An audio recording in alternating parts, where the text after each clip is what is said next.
Welcome to the Top 10 Gardener with Master Gardener Ken Lain. Gardening can be challenging, but with Ken's tips, tricks, and top 10 advice, you'll reap huge rewards. Now welcome your garden host, Ken Lain. And welcome to this week's edition of The Mountain Gardener. Your host, Ken Lain, here every week talking about the landscapes of northern Arizona. And we are into a lot of activity in the gardens right now. Right now, we're seeing a lot of pollinators, a lot of birds, and migrations kind of back and forth. You're seeing different kinds of birds. Just saw a golden eagle, not over my gardens, but as I'm driving home over a ridge line kind of stuff. Kind of cool to watch, big birds of prey. But I'm noticing a lot of different pollinators in my gardens. Of course, we've had this generational buildup here. The birds came in, they had a roost, they had some babies, and they had some more babies, and now there are birds everywhere.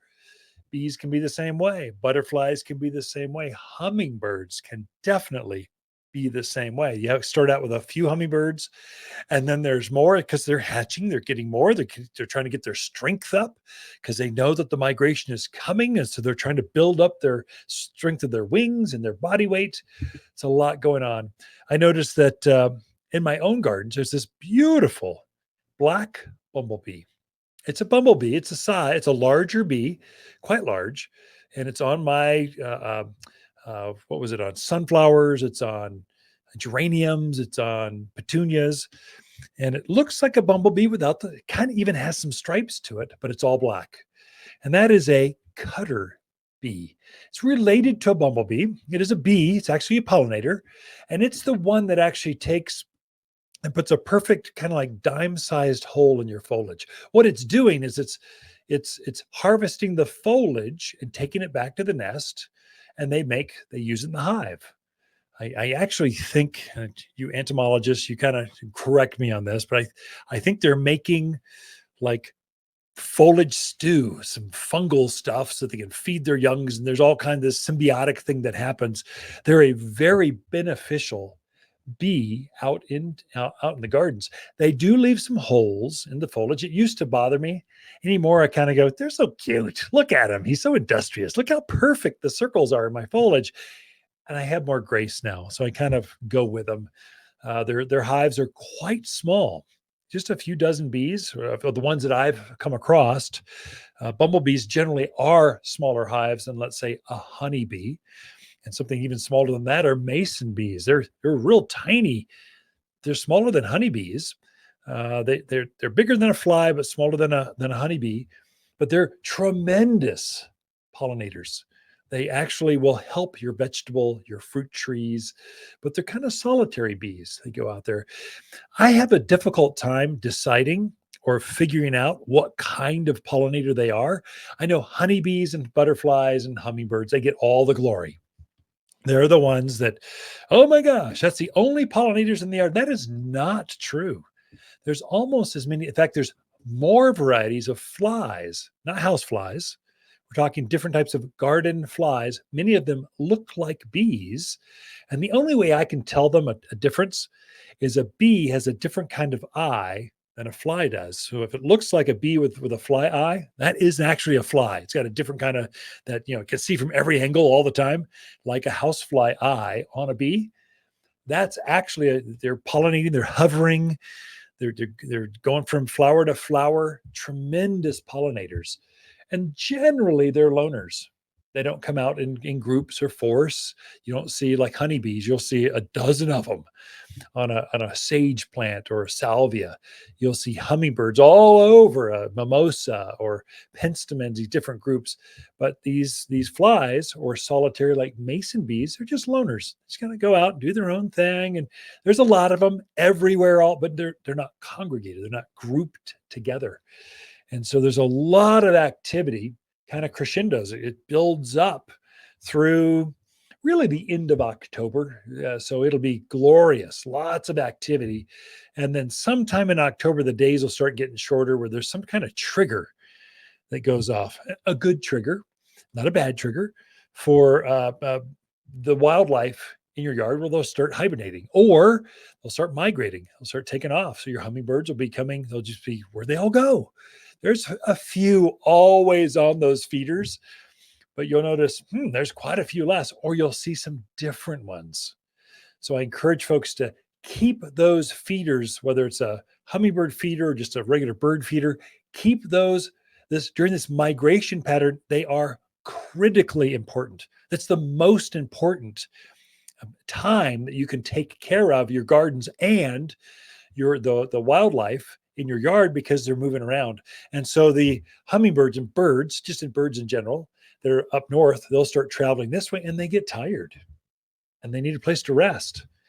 And if you've got a beautiful garden, you will notice an impressive number of different kinds of birds, different kinds of hummingbirds coming to your feeders and going, you're naming them. Oh, there's old Rufus. He's gone now. But we've got a different one coming through, and you'll see the personalities change around the feeders. It's kind of fun time. So keep those feeders up. They need you to help them get to where they're going as they migrate south at this point. And so we are on this central part, whether you're tuned in from Sedona or Camp Verde or Paulden or Hillside, Kirkland, Skull Valley, Prescott Valley. All of us are on the migratory path because we've got the water source. So they're skipping from creek to creek, river to river, stock tank to stock tank, and they're looking for the pathway. And they've got this ancient trail that they just follow back and forth, and it's programmed within there. I think their DNA just knows what to do as they migrate back and forth. Likewise, the youngsters, they're just too stupid to figure out it's time to go. And the old folks, they just ache and they just can't make it. They're just thinking about, can I do it one more time? And so if you can keep those feeders out for them as they figure out, can I make it or can I not? Am I smart enough? Can I take grandpa with me to go down south together? What do I do? So you'll see this interesting thing that happens.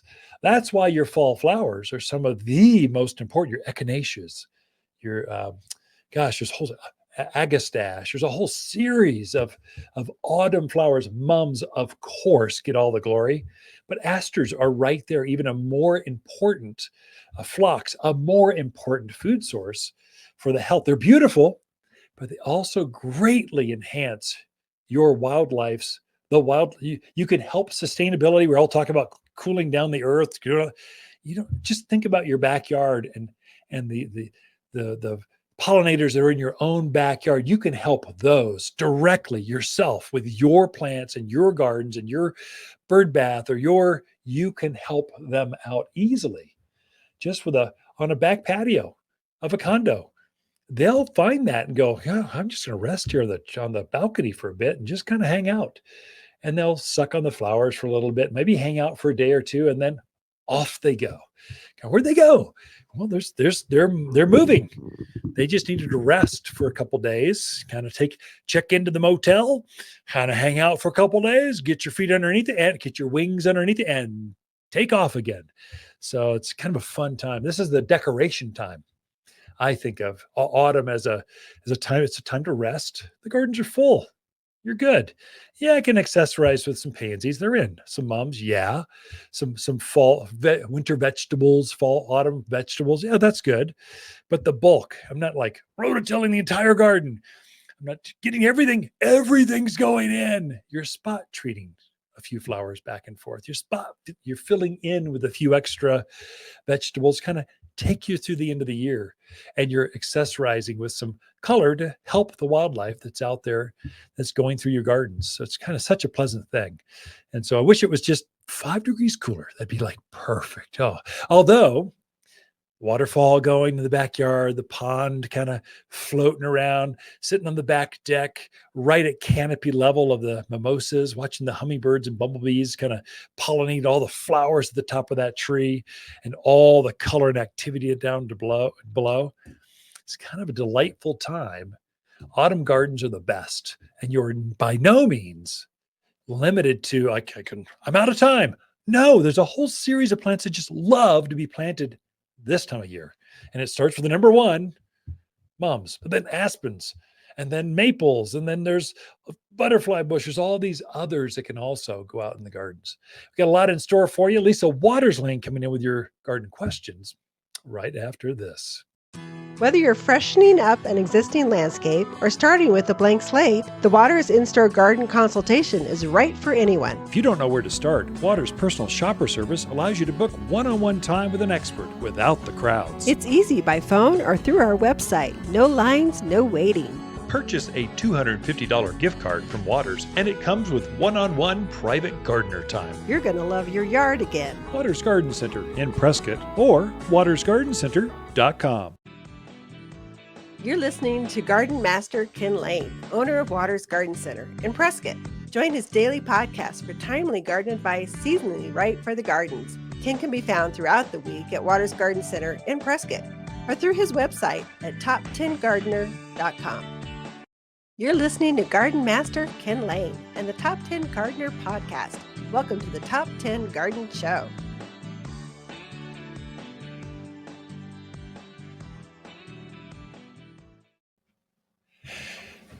And we are back with Lisa Lain in the studio. She comes each week with your garden questions. Just what is everyone else talking about out in the gardens? Welcome to the studio, Lisa. Thank you. Good to be back. It is good to be back. It's kind of nice to be autumn. Such a beautiful time. It is autumn. Come on. It's like I was talking to friends who are in Dallas. It's like 100 degrees. They're just whining, complaining, like Texans do. Just kidding. Sorry, Texans. But Dallas is hot. And we're like, oh no, we're going to be 87 today. We're in agony. It'll be like 59 tonight. We can't even sleep with the windows open. It's terrible. The nights are nice. Yeah, the days beautiful. are still a hair warm. For you, they're not quite warm enough for me. So. Hence our issues. Well, the gardens are sure loving it. Man, the ivy, the vines are going nuts right now. They're like I'm having a hard time keeping them in check because they're growing so fast. So the gardens are certainly happy. Some things are fading though. Yeah, some things that got really tired this summer.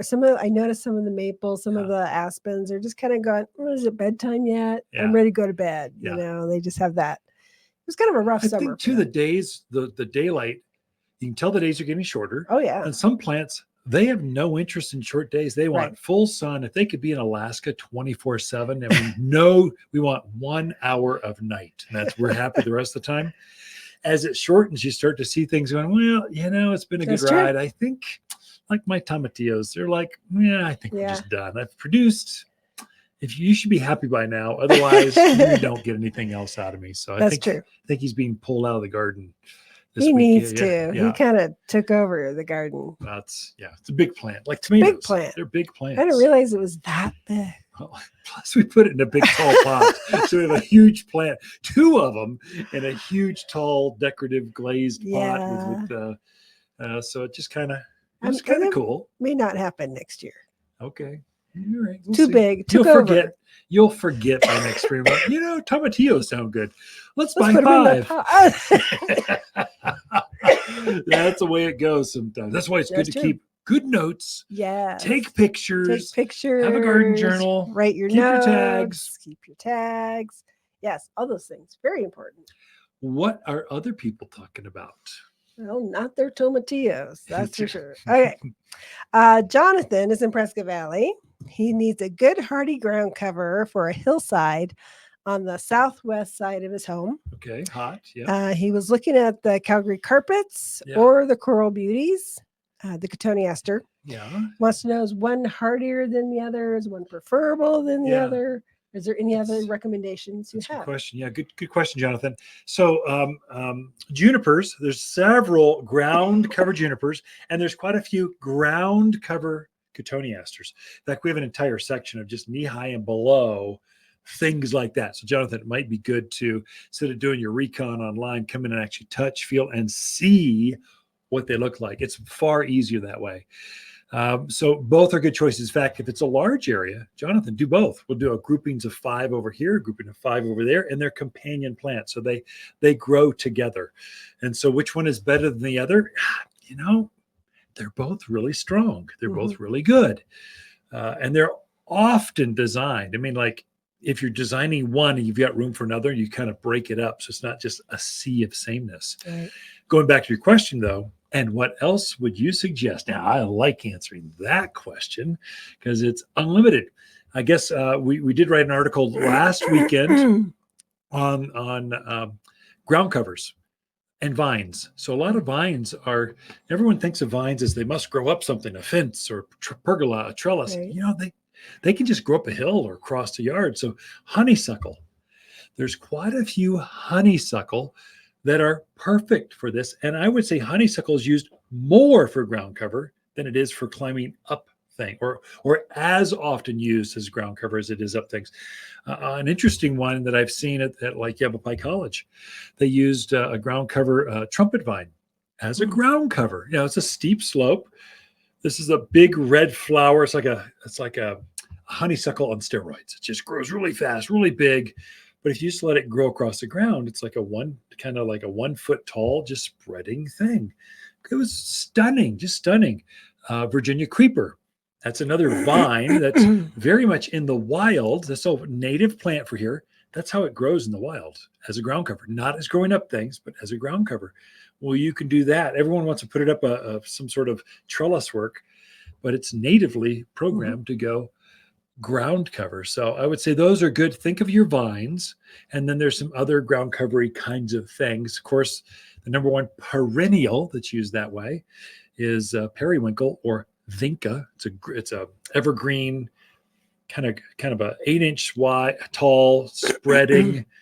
Would you use that in a perennial. hot Hot area. hillside? Yeah, if you could water it enough. Yeah, that's true. Oh, one that you could is Oregon grape. Oh, the So, or repens. mahonia. There's a native one. It's called repens, or ground cover, or carpet. Manzanita. It's not manzanita. Mahonia. It is actually a good native, strong grower. Once you get established, never care for it. Ignore it. It blooms better in the spring. It has better berries in the fall. Great little evergreen. In the sun, it actually has brighter colors that comes out. So if you get it in more sun, it has this bright yellowy, orange, red color tinge to it throughout the winter. It's quite striking. There's lots of choices. I would say take a measurement. Just walk it out, get close. Is it 50 feet or is it 5 feet? And then how deep? Bring a picture and we can help you design that and tell you how many you need to pull off that hillside retention kind of thing. Yep. Great question, Jonathan. All right. Next question is from Emma. She says she was looking for a red maple, but sees that we only have Autumn Fantasy and Autumn Blaze. Is there a reason you don't carry red maples? Oh, that's a good one. I love the Midwestern folks. Emma, great question. Obviously, from somewhere in the middle of the country where Acer reprum or red maples are very famous, that one does grow here, and it does okay. It tends to get wind whipped or wind torn or damaged early on when it's young. It just gets beat up, and it's so slow growing. It's a hardwood, and so it just takes so long to fill out. It just looks terrible for the first 3 to 5 years of its life, and then it's glorious. So you will see some around. What we found is when we take a graft, if we take a cutting from a red maple and graft it onto the root of a silver maple, we get what's called a Prescott Blaze. Look for Blaze maple. It's the fastest growing of the red maples. So it is genetically it is related to, but it's a cross. And so we're getting this blend between the two. So we get the fast growing hardiness of the silver maple. We get the red and the leaf shape of the red maple. And now we have a fast growing maple, turns red in the fall, that doesn't get a wind tear or leaf tear when it's young. It's a far better choice at a high elevation, windy area, especially if you're up on those ridge lines where you just get, some of you folks have so much wind, or the valley areas. It's ridiculous how those wind shears come down and just wreak havoc on the landscape, especially when they're young. As plants mature and get larger, they can protect themselves. But we want your landscape to look good day one after planting, and then only get better from there. Okay. So Blaze or Armstrong, there's several like that that are Right. good. They're Good for that. across. Yeah. Yeah. All right. Next question is from Sierra. She says, I heard you talking about using thyme in place of a traditional lawn. Yeah. She was researching it and saw that there are like a bazillion Yeah, different there types are. of thyme. So her question was, what type of thyme would you recommend for a lawn? Yeah, so Sierra, so woolly thyme is the one that's famous, but it's so low, it's not really a good choice for a lawn thing. It's more for in between nooks and crannies like flagstone patios. Yeah, you're better off going with your English, some of your taller, faster growing times. Our times, and some of them, they're so similar, you can't hardly tell the difference between them. True. One have a slight pink flower, one have a white flower, but basically they look the same. Pick a good strong grower and just roll with it. You won't be able to tell. They'll get a little bit taller than the regular lawn, probably about, I don't know, just above ankle high. Nice evergreen, super drought hardy. Animals don't eat it. They're not going to dig it up. You don't have bug issues. The dogs can go on it without spotting it. It's got a lot going on, but mainly it's low maintenance. You're basically mowing it once a year. So that's the beauty, with a fraction of the water use. And that's why you're using it. Sierra, great question. So we are out of time. Ken and Lisa Lain, the Mountain Gardeners. Be right back after this.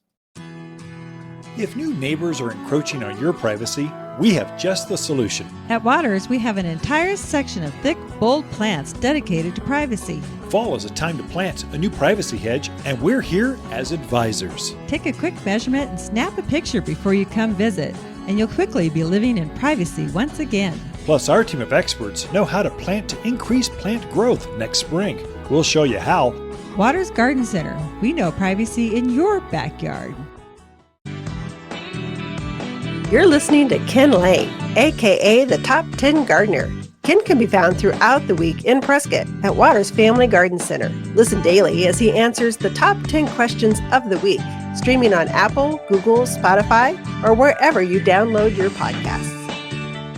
You've tuned in to the Top 10 Garden Show with garden expert Ken Lain. Join the conversation daily as he answers timely garden questions. Email Ken a question directly from your phone to his desktop through the web at watersgardencenter.com. That's Waters with 2 T's, gardencenter.com. Or visit face-to-face throughout the week where he can be found at Waters Garden Center in Prescott.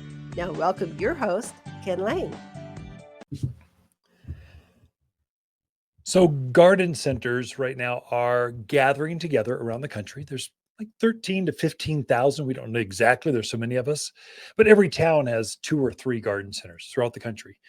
And so US and Canadian garden centers, we get together and we try to help each other be better growers, landscapers, retailers, maintenance, or the new introduction of products come out in the fall. So starting in August through September, that's kind of our window. We gather together to get more knowledgeable, to see the new products, to educational. Our teams go off, so we bond together and get better. And so we are seeing some fantastic, unbelievable new products coming out. I don't know why this is the case, but I think part of I don't know why. One, I have this new product called Woolits. We found this up in Chicago. Woolits are a gal out of, Minnesota, has thousands of sheep. And the price of wool, she shears her sheep, and the price of wool is so low, she can't break even. She's going, I've got all this wool. What do I do? I'm going, really? That's a thing? Really? So she bought a pelletizing machine. She puts the wool in and then pelletizes it, and it becomes organic fertilizer. The beauty with sheep wools, what this is as you put it in the soil, it actually absorbs water and expands and adds air. Then it contracts. It actually holds moisture. It feeds the soil, and it enhances the worm and mycorrhizal activity in the soil. It's like this magic new product I've never seen before. They're called Woolits, like pellets, only wool. It's kind of a play on words. The science, I was looking at this, talking to their insider people. I'm going to try to get them on for an interview. It'd be fascinating. These folks are super interesting. Kind of a little mom and pop operation.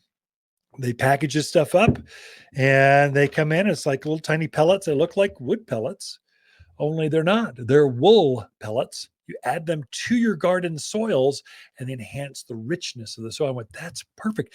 That's what we need in the mountains of Arizona, where we have such heavy, thick clay soil with no organics.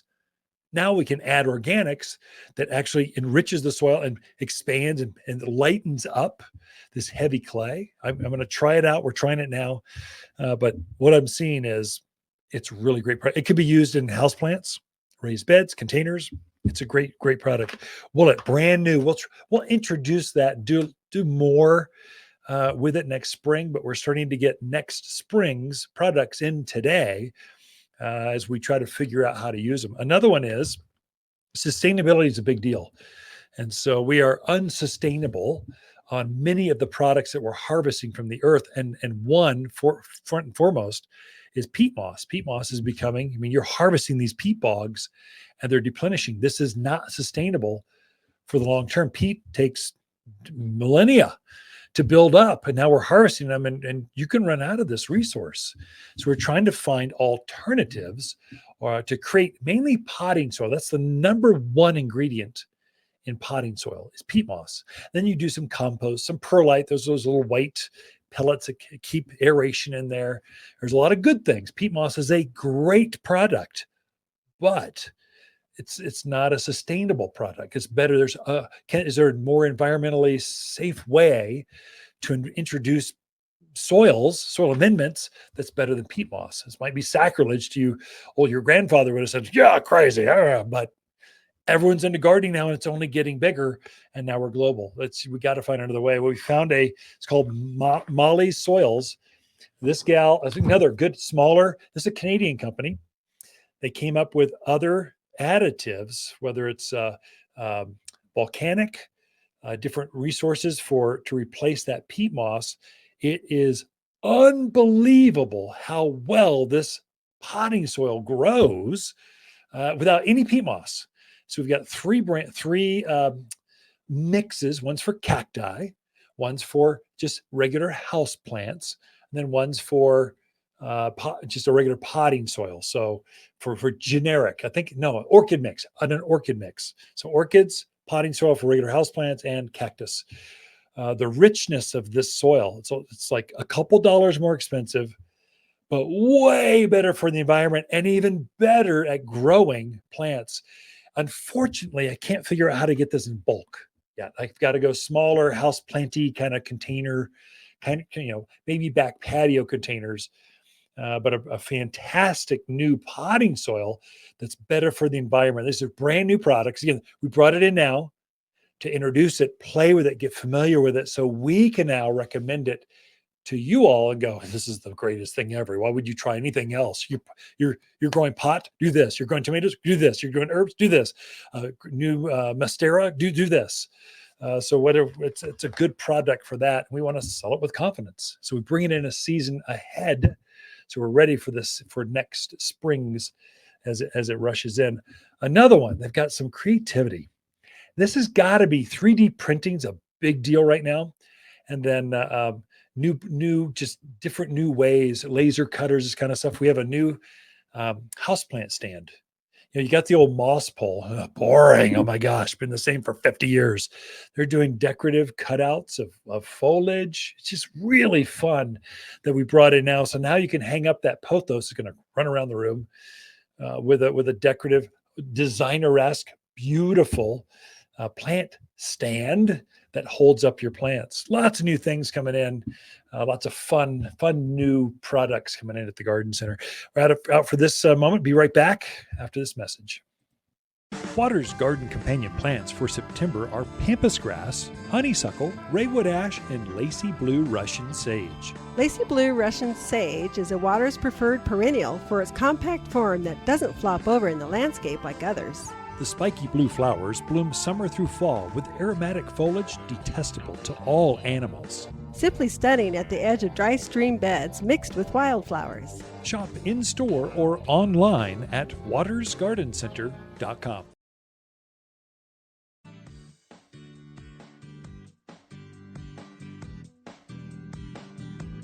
The Top 10 Gardener, your source for timely garden advice seasonally correct for the garden. guaranteed to make a difference in your yard this season. You've tuned in to the Top 10 Gardener with garden expert Ken Lain. Join him daily as he answers timely garden questions that are sure to make a difference in your gardens. Now welcome your host, Ken Lain. And we're back with Lisa Lain. She comes in the studio each week and just shares her garden knowledge, her expertise, a different perspective of how to have more beauty, functionality, ease in the landscape, more butterflies, more fairies, more hummingbirds. There is a feeling, a garden is a thumbprint. It's like a personality. And it comes out in each garden, and each plant will respond to their gardener in a different way. So it's kind of nice to have another gardener, my favorite gardener, in the studio with me. Welcome, Lisa. Here. Good to be back. Yeah. So what do you got for us this week? Oh, I wanted right to share with you. You haven't seen this. I'll show the folks on camera. So folks that are, so if you're tuned in, you're driving down, going off to Costco or something. I mean, don't pull over and take your phone out. Look at this because you're listening to it. But for you folks on Apple and Spotify, it's the iHearts, you're watching it sometimes. We did get this best of Yavapai County. There we go. Can you take a look? We just got it. I don't think you've seen that. This is from Prescott Now. The following award is given to Waters Garden Center as the 2024 best of Yavapai County. We're proud to get one of these. So it's very pretty, very nice. Congratulations. Nice. You should show the team. I'll take this hanging up in the. It is a team effort. You can't it is. Do this with Ken and Lisa. We have a wonderful team, Kenzie, and she's running it, making it beautiful. Yeah. Great it's team. fun. So it's autumn, so the holidays are out, and so we are breaking out our skeletons. We love skeletons. I don't know why. We like dressing them up. We've got Darth Vader helmets. We've got aprons on them, sunglasses. We just make them fun, and they have fun, whimsical settings around them. It's kind of hilarious, actually. So they're just having a good time. I think that's the difference between box stores. I mean, our team has fun. They love coming to work. They love interacting with gardeners. They just love what they do because they're given freedom to be creative and put their personality into our store, which makes a difference for our community. A small business, you get that thumbprint, you get that DNA overlaid. Yeah, we sell plants. We sell luxury plants. I mean, they're nicer than just the average plant. You can go to the box store and buy a similar, it won't be the same quality, won't grow as fast. Eventually it will be as big, but you can have the same plant over there for $5 less, or you can come here and have personality and health and expertise, and just you can feel the people in every plant that we sell and the experience in which you're buying it. A box store is kind of sterile, it's like dim lights are flickering in the corner. There's this echo from the PA system, and you don't have that personal touch. You got that corporate touch. And that I think is how we get so many of these awards is we give our team freedom to say, we encourage it. Put your personality into it. This is you're part of us. You're part of the family. Help us be better.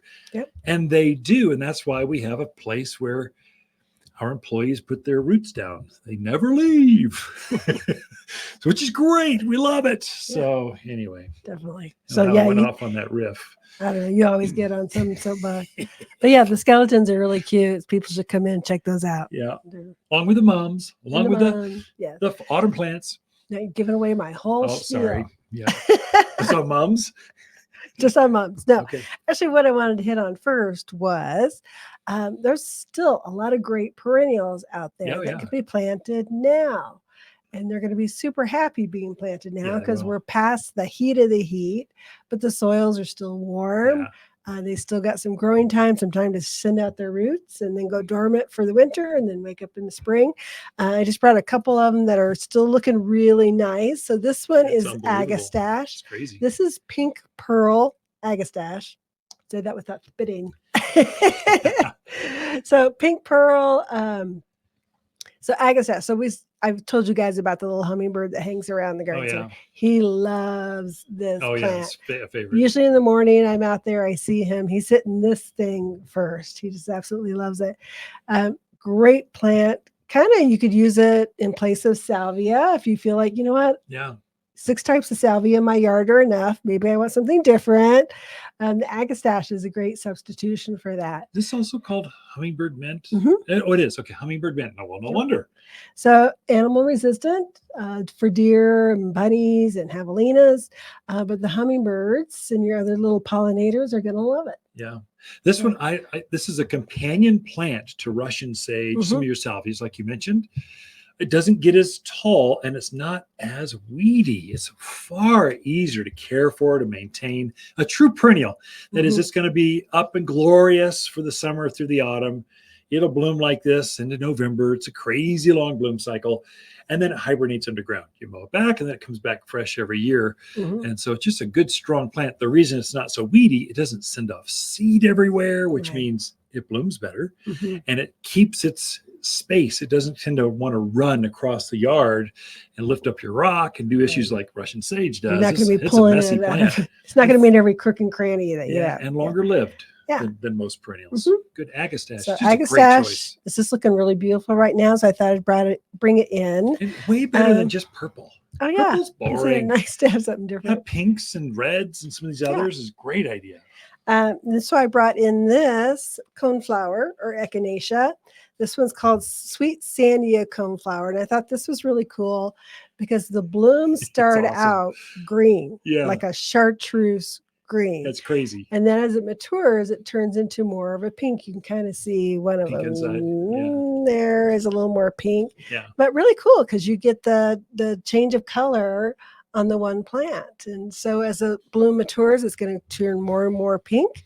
But I actually really like that green color. I think it's really cool. So this is a rare plant. So echinaceas or diamondas. Your grandparents were growing echinacea, the purple one. Okay, great. It's such a strong grower for here. And we know that gardeners, they get bored. Yeah. They want something different, unusual. I haven't seen that before. They want it to glow in the dark. They want hordes of hummingbirds attacking it. We were trying to bring in, but to have green flowers like chartreuse green that fade to pink. Crazy unusual. You will not find this anywhere else in the state. It's only here because we like freaky plants too. It's just an unusual. Even if you don't like green flowers, it'd be worth coming in. It's like looking at a green rose. They make a green rose. That's unusual. And then it fades to white. Well, that's cool. Well, as it transitions, it is rather neat. And there's a place for this in the garden to add some uniqueness to your garden. So, and hummingbirds and butterflies, they're still going to love this. And the regular birds will love it at the end of the season because they love the little seed heads that's going to be on the flower. So, what's the name of this one again? This one's Sienna Sweet Sandia. Sweet Sandia, echinacea, Sweet Sandia. Where's that sweet flower that Lisa was talking about on the radio show? Well, let me show you. It's green. There you go. Yeah, they'll go, she's talking about some green flower. And we know right where it is. It's fun how some folks, they're driving across town, or it's, they're gracious enough to tune us in while they're going from A to B or coming back from church or whatever. And that they caught it. They remembered sort of, but not all the details. And they come in afterwards and go, no, I want that. Of course, the staff this is a live deal. So they haven't really listened to this yet. So it's like, I don't know what they were talking about. And we just start showing you things. Hopefully you'll like something. So, not too late to plant perennials. Also, we have a lot of really good deals on some of our perennials right now too. So if you're looking to refurbish your bed, get some new stuff in there, now is an excellent time to do it because there's some pretty good bargains out there for the perennials. So, okay, that's that. Fall veggies. Okay. So fall veggies, we've got a wonderful supply in right now. That would be your lettuce, kale, broccoli, cauliflower. We've got some onions. We've got some beets. Just a really nice selection of varieties of lettuce, not just one variety. There's some really nice varieties in there. So now might be the time to think about where you want to put those in your fall garden, especially as the tomatillos go. Yeah. And the zucchini bit the dust. Yeah. So now it's time to start thinking, I can rework these areas of the garden, get them ready to put my fall veggies in. So people don't realize if they're new to this milder 4-season climate, you can have broccoli, cauliflower, spinach through the end of the year. You can harvest those for Thanksgiving and Christmas dinner fresh from the gardens. It's very easy to do because we're cold, but we're very mild. It's nice during the day. So you can get an actual third season out of your gardens very easily with some of these fall, and they fill in so quickly. Right. Compared to the spring season, they kind of sit there and look at you, and then they finally fill in, and then it gets too hot and they bolt. They don't do that this time. It's almost a better time of year to plant those. Right. We are out of time, just like that. Be right back. Water's garden companion plants for September are Russian sage, pampas grass, honeysuckle, and raywood ash.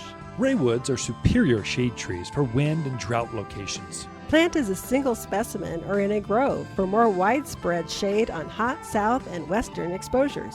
Dark green foliage forms the perfect round head with leaves that turn a magical wine red through autumn. We sell only the prettiest shade trees at Waters Garden Center. Shop in-store or online at watersgardencenter.com. You're listening to garden expert Ken Lain, owner of Waters Garden Center in Prescott. Look for more tips, tricks, and garden shortcuts through Ken's website. Additional shows of this podcast, read his weekly garden column, or follow him on Facebook, Instagram at watersgardencenter.com. That's Waters with 2 T's, gardencenter.com. Welcome to the Top 10 Garden Show with Ken Lain. Listen to Ken's tips, tricks, and garden shortcuts guaranteed to make your gardens more beautiful than ever this year.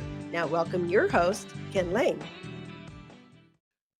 So we are into the autumn season, and I think autumn is underplayed. I think it's one of the best times to be putting new plants in the ground. And here's the reason why. First of all, you get more plant for your money. Either you get this shift between summer and fall and winter plants, so you can get them at a discount or on sale or at a reduced or multiple price. So the summer plants especially, and there's nothing wrong with planting those, just they're past their prime. Crepe myrtles.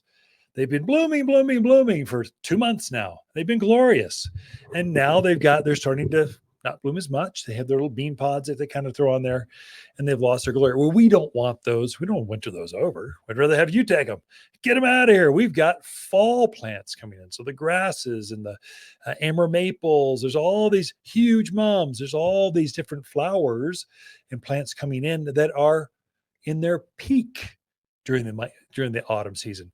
And so you can buy them at a value price. That's good, the previous season. And then the plants that are coming in, let's say a peak season, you've got a smoke bush or let's say a Rose of Sharon or different evergreens, maples, aspens, they're coming in and they're bigger than they were in the spring. So they've been filling out all season. So you get more plant for your dollar.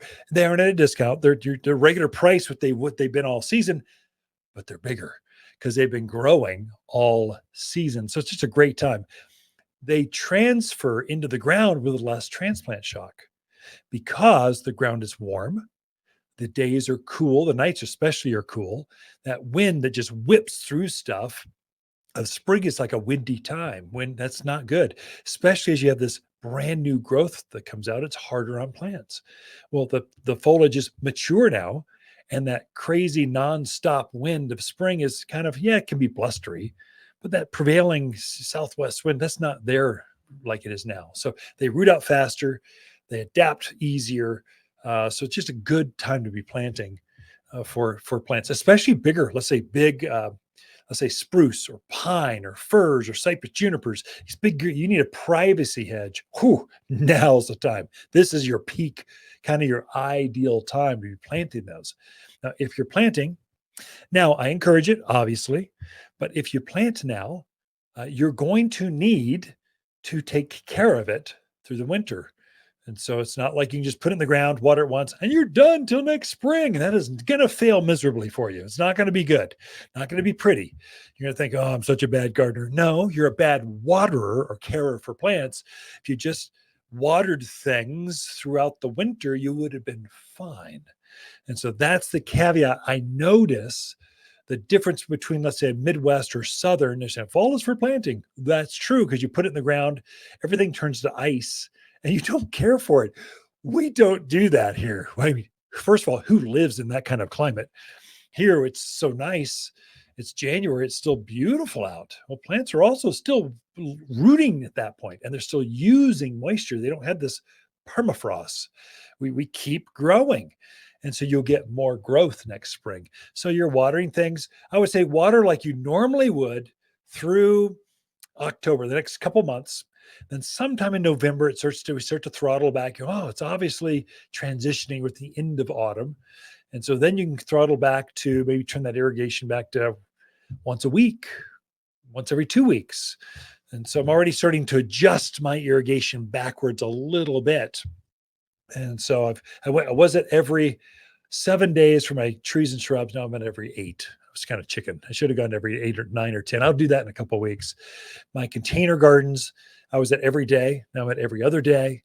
The shrubs and flowers and kind of perennial flower stuff, I was out every 4 days, now I'm every 5. So I'm just slowly backing it off. I'm not playing with the length of time. I'm just going longer in between the water cycles. And that's how you play with that. And so good time to be planting. Some of your best plants are now, because they're big and they're bold. Grasses, you cannot find an ornamental grass. They're some of the most beautiful, most luxurious plants. Rare. So many of them are natives. They're just like, we've got a beautiful grama grass, and the grama is kind of freaky. The seed head doesn't go up and down, it goes horizontal. So it looks like the seed heads are hovering like little spaceships across this knee-high grass. It's really cool. You just don't see those in the fall of the year. You only see them now. And so I just got a whole load of maples, beautiful 5-gallon autumn blaze kind of maples. They're cute as can be. They're nice, full, plump, juicy plants. You can go with a little bit smaller plant now because they are going to root and take off. They'll put 3-4 foot of growth on by putting them in the ground now. You'll get a lot more growth next spring by planting now. And you get the fall color. Hey, that's a win. That's a trifecta. That's a win-win-win all the way around. Anyway, that's lots of good things going on in the gardens. And then, of course, your fall perennials and your fall annuals like pansies and violas and snapdragons, your fall vegetables like broccoli and cauliflower and spinach and lettuce. These are all things that would not appreciate being planted a month ago, but they love to be planted right now, because a month ago it was still kind of warm. The nights were warm. Now it can be, okay, yes, it bumps up it flirts with 90, but then it comes right back down. So it cools. It's not so much how warm it is during the day, it's in the evening. Can you sleep with the windows open? Because if you can, your plants can. And they just go, oh, this is so nice out here. I just love it. And they grow like crazy. And so you got easily a month, maybe a little longer before autumn color shows up. You can see a little tinge of things where the plants are stressed. That should be a concern for you. If your plants are turning color early, that is not good. So it's you got a problem, come talk to us right away so we can correct that. But the rest of us, a healthy plant, it's out there in the yard. It's going to be another, sometime in October, things start going. And autumn kind of goes from October through the first part of December. That's kind of that peak window. If you're down to the lower elevations like Cottonwood, Camp Verde, Sedona, maybe it's a week, 10 days, a little bit later. If you're but the higher elevation, Groom Creek, Highland Pines, Ash Fork, maybe it's 2 weeks ahead. But basically, we're all sort of in the same window. This higher elevation of the mountains of Arizona, it's going to be October, November is our true autumn season. As far as fall color goes, that's when the maples and the aspens and all those different robust colors, your nandinas start to get that tinge of red over top of them, that beautiful color. The mums just get more and more and more glorious as we get into. I'm going to pick my first pumpkins. So I'm going to take a pump. Okay, it's time. It's decoration season. My pumpkins are ready, at least a couple of them. I'm going to pick those, bring them up, and put a few mums around and do my autumn thing like I do every year. It's super fun. It's part of the joy of gardening is you get to harvest things, not just to eat, not just to cut, put in a vase, but to actually decorate the front door, kind of accessorize your patios, your decks. And pumpkins are a good one. Echinaceas are a good one. Sunflowers are a good one. There's certain things that I do that I plant earlier just for this season. It's kind of a weird thing. But if you're a decorator, gardener, artistry at all, creative at all, you see the joy in that. And I think you have to have a creative kind of vibe to you to be able to garden. You just have this, or at least this great expectation. You're putting a small tomato plant in the ground and you fully expect it to have tomatoes covering this beautiful head high plant. And you just see that gets you giddy inside. You kind of go, you can just feel the childlike spirit comes alive when you're gardening. That comes alive when I pick my first pumpkin and I go out and I put it in the front, put it on that front chase lounge and kind of go, there's a pumpkin. It's right there. And here's some echinaceas to go with it, some marigolds. And when I pull my tomatillos out, I'm going to put some broccoli in so I can harvest that for Christmas dinner. That is that childlike innocence, not innocence, just excitement that happens with gardening. That's one of the joys. Got more in store for you. Got to take a break here. Be right back. Yavapai County is a place of families, healing, and giving back. And that's why service clubs like Rotary does so much good in our community, and you can get involved. Rotary is partnering with Prescott Schools, Dolly Parton's Imagination Library, Bradshaw Mountain Interact Leadership Club, and more. Each helps students up their skills, graduate on time, and become stronger citizens. That's a lot. Rotary is hosting a Grapes for Good garden party with fine wines, fine food from El Gato Azul, and raising money to scholarship this year's Kids in Need. Join us. Our sponsors covered all the costs, so your donations go 100% for the good. The party is in the gardens here at Waters Garden Center. The tickets sold online at PrescottFrontierRotary.com or in person at Waters Garden Center. Join us.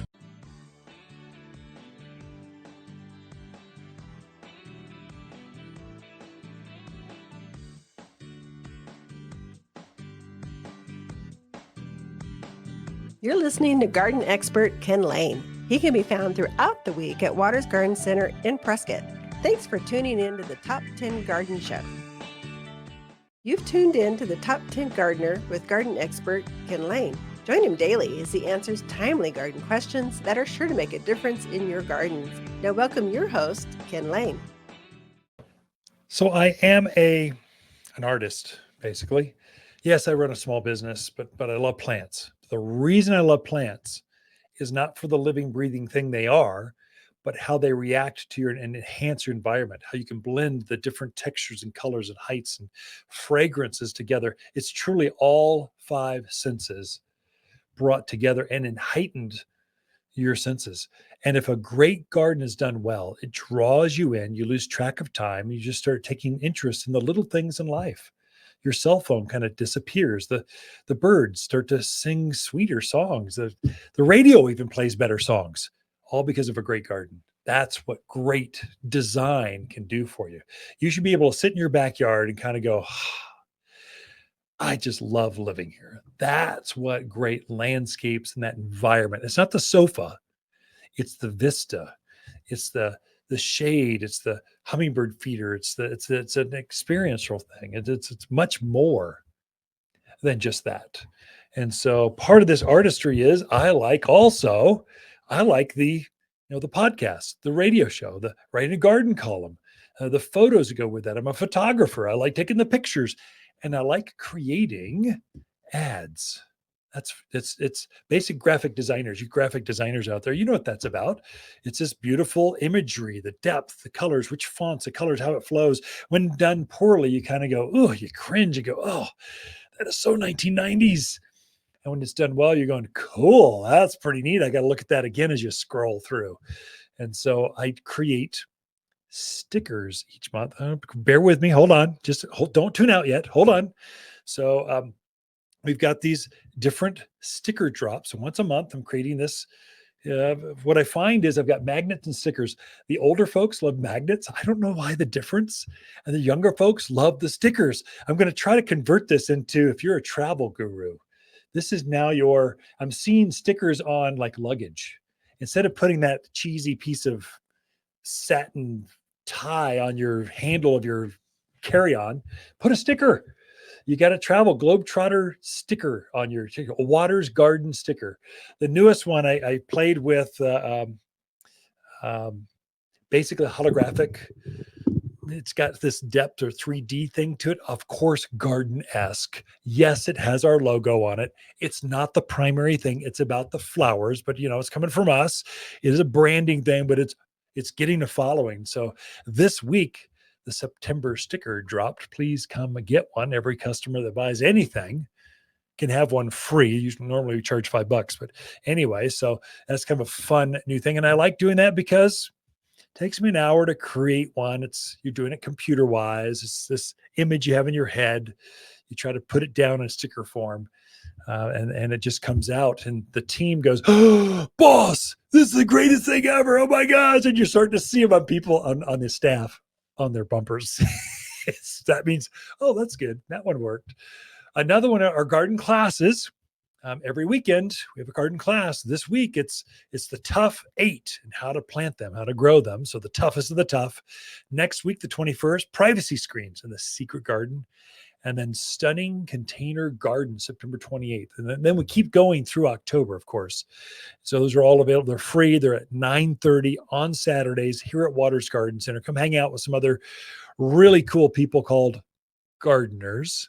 They're very fun, interesting, engaging people with great questions. And hopefully you'll take a few garden tips away with you that just kind of go, yeah, that was good. It was entertaining and I got something out of it. That's what it's meant to be. Here at Waters Garden Center. You can take a look at those at watersgardencenter.com. Until next week, Lisa and I camp out here at Waters Garden Center. Whether you're freshening up an existing landscape or starting with a blank slate, the Waters In-Store Garden Consultation is right for anyone. If you don't know where to start, Waters Personal Shopper Service allows you to book one-on-one time with an expert without the crowds. It's easy by phone or through our website. No lines, no waiting. Purchase a $250 gift card from Waters, and it comes with one-on-one private gardener time. You're going to love your yard again. Waters Garden Center in Prescott or watersgardencenter.com. If you want a more fruitful garden, increased success in landscape that just feels better, then tune in daily to the Top 10 Garden Podcast.